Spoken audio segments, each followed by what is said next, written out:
friends আপুনি যদি এজন স্যালাৰিড পাৰ্সন হয় বা ফুল টাইম ব্যৱসায় কৰা মানুহ আৰু মাৰ্কেটৰ পৰা এক্সট্ৰা ইনকাম কৰিব বিচাৰিছে তেতিয়া হলে এইটো ভিডিও আপোনাৰ কাৰণে পাৰফেক্ট কাৰণ মই ইয়াতে এটা এনেকুৱা ট্ৰেডিং ষ্ট্ৰেটেজি আপোনাৰ লগত শেয়াৰ কৰিবলৈ গৈ আছো যাৰ জৰিয়তে আপুনি কনসিস্টেন্ট মান্থলি ধুনিয়া ইনকাম কৰি থাকিব পাৰিব আৰু তাকো পুৰা ৰিস্ক ফ্ৰী মানে আপোনাৰ যোনটো টোটাল ক্যাপিটাল থাকিব হেতু পুৰা প্ৰটেক্টেড থাকিব হেতু পইচা কেতিয়াও লস নহয় কিন্তু ইনকামটো মই একদম সাংঘাতিক ৰিটাৰ্ণ বুলি নকওঁ মান্থলি আপনি যদি 4-5% মান ৰিটাৰ্ণ বিচাৰিছে তেতিয়া হলে এইটো ষ্ট্ৰেটেজি আপোনাৰ কাৰণে পাৰফেক্ট হ'ব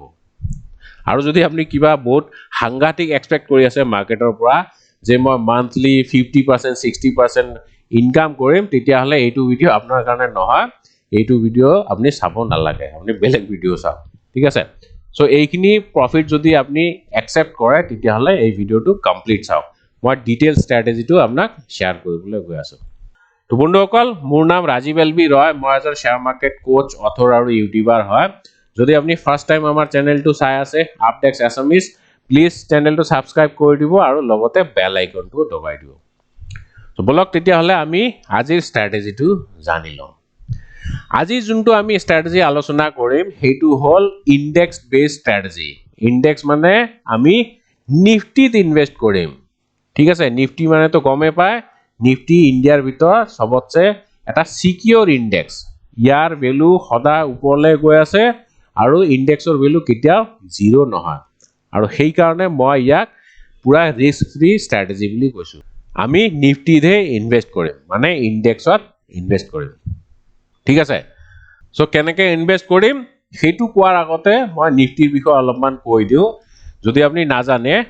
সো নিফটি এটা এনেকুৱা ইনডেক্স যত ইন্ডিয়াৰ ভিতৰ সবতছে ডাঙৰ 50টা কোম্পানী আছে যেনেকৈ ৰিলায়েন্স ইণ্ডাষ্ট্ৰিজ আছে এইচডিএফসি বেংক আছে এইচডিএফসি আইটিসি টিসিএস এনেকুৱা ইয়াত 50টা কোম্পানী আছে লঞ্চ হৈছিল 1996 ত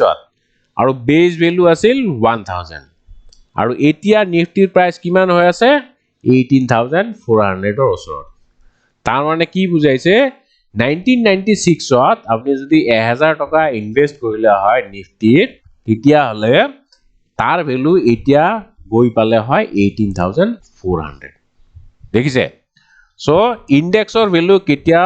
নকমে সদায় ই ওপৰলে গৈ থাকে কিন্তু হা মাঝে মাঝে অলপ সলপ এনেকুৱা কাৰেকশনটো দেখাব যেনেকৈ 2020 ত কৰোনাৰ কাৰণে নিফটি প্ৰায় 35% মান তললে আহিছিল হেতু হিউজ কাৰেকশন আছিল কিন্তু তাৰ পিছতো নিফটি এতিয়া 18400 পাইছে গৈ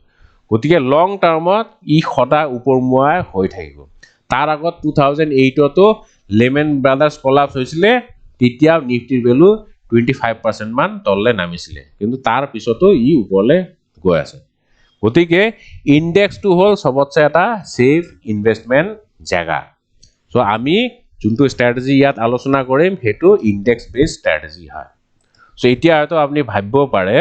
যে ইনডেক্সত আমি কেনেকৈ ইনভেস্ট কৰিম নিফটিত তো আমি কেতিয়াও বাই কৰিব নোৱাৰো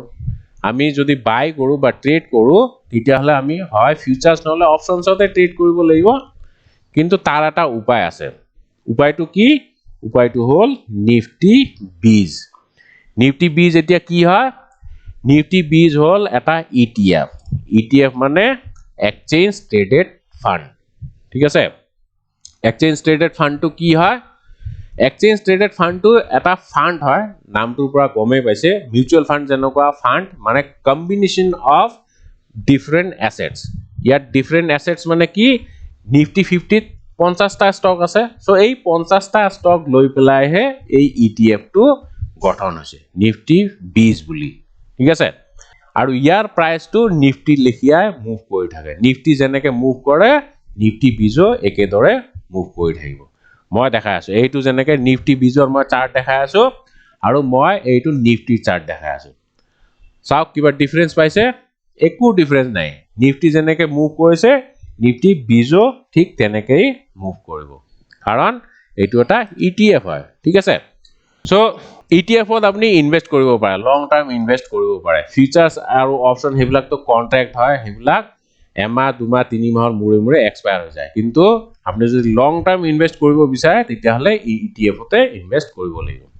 আৰু এতিয়া ETF ৰ মানে নিফটি বিজৰ প্ৰাইচটো কিমান চলি আছে 201.40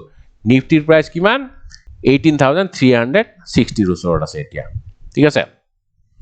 সো এতিয়া ইনভেস্ট আপনি কেনেকৈ কৰিব বা ট্ৰেড কেনেকৈ কৰিব মান্থলি আয়ৰ কাৰণে আপনি কি কৰিব আপোনাৰ টোটাল যোনটো ক্যাপিটাল আছে মই এক্সাম্পল হিচাপে লৈ লৈছো 10 লাখ আপোনাৰ টোটাল ক্যাপিটাল 10 লাখ আছে ইয়াক আপনি টোটাল 5 ভাগত ভগাই দিব তাৰনে প্ৰত্যেক ভাগতে 2 লাখ সো আপনি এবাৰতে কেতিয়া গোটেইখিনি পইচা ইনভেস্ট কৰিব নালাগে আপনি 2 লাখ কে ইয়াতে ইনভেস্ট কৰি যাব আপনি যিকোনো জায়গাতে স্টাৰ্ট কৰক এতিয়া নিফটি বিজৰ প্ৰাইচ চলি আছে 201.4 আপনি ইয়াত যদি স্টাৰ্ট কৰে ইয়াতো স্টাৰ্ট কৰিব পাৰে যিকোনো জায়গাত স্টাৰ্ট কৰিব কিন্তু প্ৰথম ইনস্টলমেন্টটো 2 লাখৰ কৰিব ঠিক আছে সো 2 লাখ যদি ইনভেস্ট কৰে ইনভেস্ট কৰাৰ পিছত চাব নিফটি বিজ কোন পিনে গৈ আছে যদি ওপৰলৈ গৈ আছে তেতিয়াহলে আপনি অলপ দেৰি ৰক কেতিয়ালৈকে ৰব যেতিয়ালৈকে 3% মান মুভমেন্ট নেদেখায় যদি উপৰ ফালে ই 3% ওপৰত যায় তেতিয়াহলে আপনি ইয়াৰ পৰা প্ৰফিট বুক কৰিব ঠিক আছে সো 3% মানে কি 2 লাখৰ 3% কিমান হ'ব 6000 সো 6000 रुपीस আপনি পাই যাব ওপৰলৈ যদি যায় এতিয়া আপনি কব পাৰে যদি বাই চান্স ওপৰলৈ না যায় তেতিয়া আমি কি কৰিম বাই চান্স ই তললৈ আহিলে নিফটি 3% তললৈ আহিলে তেতিয়া আপনি কি কৰিব এই সেকেন্ড ইনস্টলমেন্টটো ভৰাই দিব বুজি পাইছে সেকেন্ড ইনস্টলমেন্টটো ভৰাই দিলে যেতিয়া ই আকৌ ইয়াৰ পৰা ওপৰলৈ যাব মানে ফাৰ্স্ট ইনস্টলমেন্টৰ বাইং প্ৰাইসত যাব ফাৰ্স্ট ইনস্টলমেন্ট আপনি কিমানত কিনিছিলে 201 ত ঠিক আছে মই কাৰেন্ট প্ৰাইসটোৱে লৈ লৈছো 201 যেতিয়া আহিব তেতিয়া আপনি এই যোনটো সেকেন্ড ইনস্টলমেন্ট ভৰাইছে তাৰ প্ৰফিট আপনি বুক কৰি লওক প্ৰথমটো একো কৰিব নালাগে প্ৰথম যোনটো ইনস্টলমেন্ট আছিল হেতু আপনি এজ ইট ইজ ৰাখক সেকেন্ড ইনস্টলমেন্টৰ আপনি পুৰা প্ৰফিট বুক কৰি লব ঠিক আছে যেতিয়া 3% ওপৰত যাব বুজি পাইছে সো প্ৰথম ইনস্টলমেন্টটো একো নকৰিব সেকেন্ড ইনস্টলমেন্টৰ আপনি প্ৰফিটটো বুক কৰি লব বাই চান্স ই ওপৰলৈ নগল সেকেন্ড ইনস্টলমেন্টটো ভৰালে ওপৰলৈ নগল তেতিয়াহলে আপনি কি কৰিব আৰু যেতিয়া ই 3% মান তললৈ আহিব তেতিয়া আপনি থাৰ্ড ইনস্টলমেন্টটো ভৰাই দিব বুজি পাইছে আকৌ থাৰ্ড ইনস্টলমেন্টটো ভৰোৱাৰ পিছত যদি ই 3% মান ওপৰলৈ যায় তেতিয়াহলে এই থাৰ্ড ইনস্টলমেন্টৰ আপনি প্ৰফিট বুক কৰি লব কিমান প্ৰফিট পাব 6000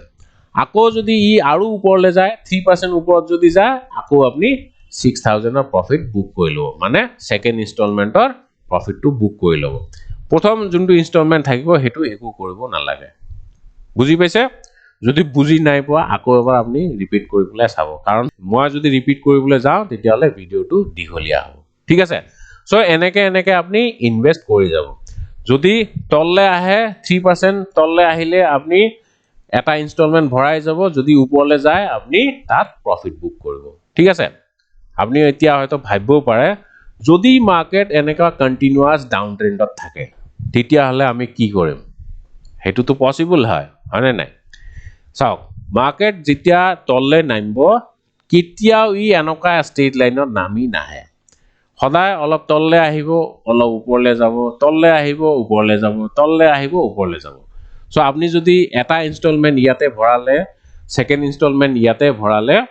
সো এটা ইনস্টলমেন্টৰ প্ৰফিট আপনি ইয়াতে বুক কৰিব পাৰিব ঠিক আছে আকৌ যেতিয়া 3% তললৈ আহিব এগেইন আপনি আৰু এটা ইনস্টলমেন্ট ইয়াত ভৰাই দিব এগেইন যেতিয়া ই 3% ওপৰত যাব আপনি তাত প্ৰফিট বুক কৰিব গতিকে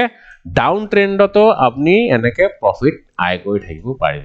মই ৰিসেন্ট এটা এক্সাম্পল লৈ লওক এইখিনি চাওক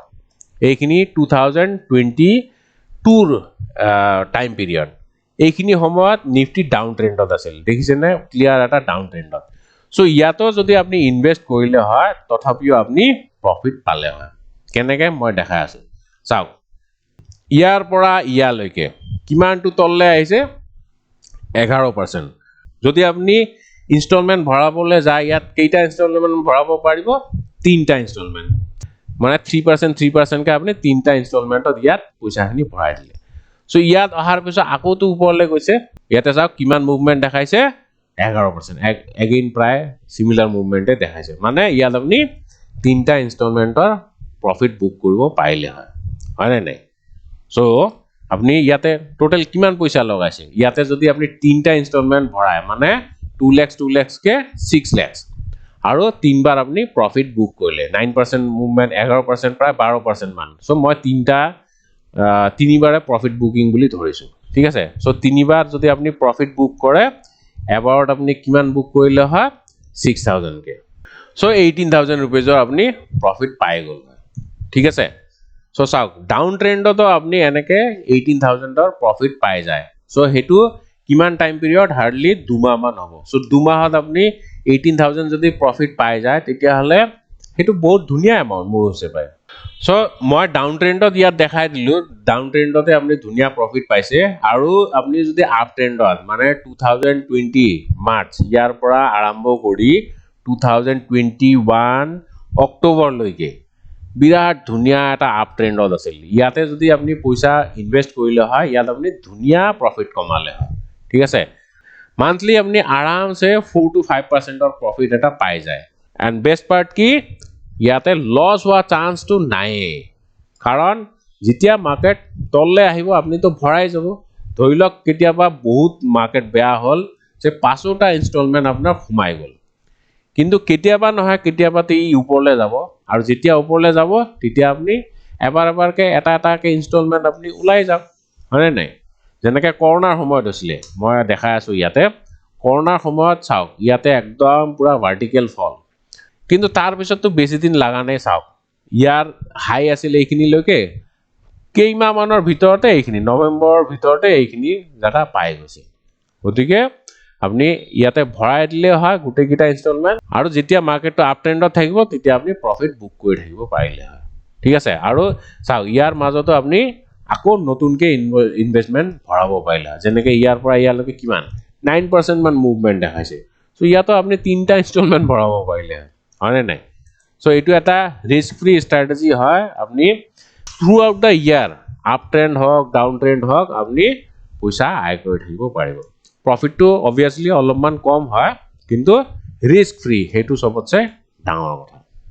ঠিক আছে আৰু এইখিনিতে মই আপোনালোকক ক'ব বিচাৰিম